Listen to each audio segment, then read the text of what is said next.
Finally, after 10 years, the Congress of the United States, through this legislation, is going to make the simple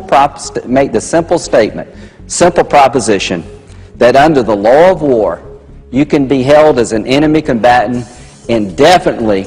In what can only be considered a tragic irony, the U.S. Senate passed out of the final conference committee the controversial National Defense Authorization Act of 2012, coinciding with the 220th anniversary of the ratification of the Bill of Rights. Section 1031 of the National Defense Authorization Act, otherwise known as the NDAA, provides broad authority for the federal government to use the military in domestic operations in order to detain Americans indefinitely and without trial. Such a move not only whitewashes the natural rights of Americans, whereby even publicly criticizing the federal government can now rise to the purposefully vague definition of belligerent act. It also sits in direct violation of posse comitatus, an 1878 law forbidding the use of the military at home and against Americans. Here is Congressman Paul's remarks on the bill. This last week, the U.S. Congress passed a bill which repeals posse comitatus, which means that we have now institutionalized and codified martial law. Right now, the battle against terrorism involves all of us. Everybody in this country is a potential terrorist. And the words that they use in there to bring everybody in as a potential terrorist is any associated forces, which means that if you happen to visit a website, happen to attend a meeting, happen to do one association, you can be accused of being a terrorist, and the bill says you have no right to a lawyer. They've been abusive of this for many years, but now it's been codified. And this president, just about a year ago, announced that some of these bad people, even though they're American citizens, don't deserve even charges, that they can now be assassinated. We should be consciously aware of terrorism and deal with it, but to say that we're at war with the world and we can send a drone missile and send our troops any place we want is very, very dangerous. Endless wars, attack on civil liberties. This Patriot Act is not very patriotic, let me tell you. It's an invasion of your privacy, and I often wonder how many members of Congress would have voted for the Patriot Act if it would have been called the repeal of the Fourth Amendment.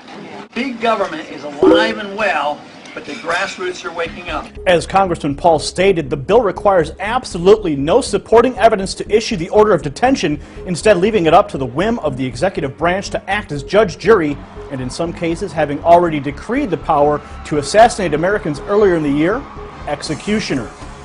The danger behind allowing any law that includes such arbitrary terms as belligerent act simply cannot be overstated, as the Department of Homeland Security has already published multiple reports labeling those who support the Constitution or protest the Federal Reserve to be domestic belligerents, and thus, in the eyes of the federal government, a threat to national security.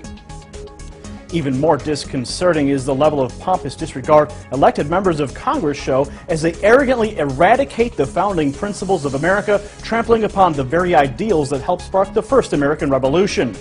With Senator Lindsey Graham of South Carolina recently stating during debate in the Senate, "Please know what will come your way: death, detention, and prosecution. And when I say I want my lawyer, you tell them, shut up.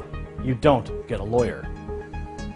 Further, Democratic Senator Carl Levin of Michigan, one of the bill's primary sponsors who drafted the original version, in secret, along with Republican Senator John McCain, states the Obama administration specifically requested Section 1031 of the bill to be expanded to include the indefinite detention of Americans, threatening to veto the bill if it failed to encompass citizens and non-citizens alike. However, one member of Congress has openly stated that the military should not comply if the order comes down to arrest any American on American soil.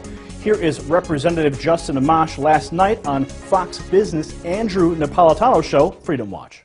Well, Congressman, what should we do about this? What would you tell your constituents who admire your love and defense of freedom that they should do if the military comes calling?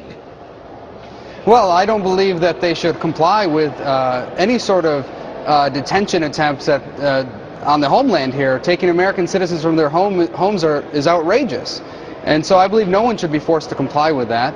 To know at least there's a few congressmen out there that do have a good head on their shoulders. Now, according to the group Open Congress, an organization that tracks federal legislation, the bill receives private sector support mainly from those involved in the receipt of military contracts, such as Honeywell. Honeywell, a company historically known by the public as a manufacturer for thermostats for heating and air conditioning, is in reality one of the largest U.S. military contractors with revenues of over $4 billion, and they enthusiastically support this draconian piece of legislation. Thus, this bill now puts everyone, whether Tea Party member, Occupy Wall Street protester, son or daughter of the modern liberty movement, in the crosshairs of a federal government who sees the Constitution as an encumbrance upon their absolute and unquestionable rule. With the bill now clearing both House and Senate conference committees as of yesterday, the only hope at this point to halt the legislation from becoming law is for the patriotic Americans to flood the White House with telephone calls, emails, and faxes demanding that this president not sign the bill into law. I'm asking you to please melt the White House switchboard today and until the president refuses to sign this bill. The comment line and the switchboard line is 202-456-1111, and the switchboard is 202-456-1414. While Americans have been led to believe that Obama will sign the legislation, there is still the chance that he may veto the law to gain approval with the American people. Whatever the reason, to preserve liberty or to gain favor, let us hope and pray that our efforts are successful and that he does veto this bill. Again, the numbers to call are 202-456-1111 and the switchboard 202-456-1414. Please remember to like, favorite, and share this video. Leave your comments below. And to find patriots like you who have a heart for restoring the Republic, join our exclusive social networking home to more than 34,000 concerned Americans at RTR.org. For the Reality Report, I'm Gary Franchi.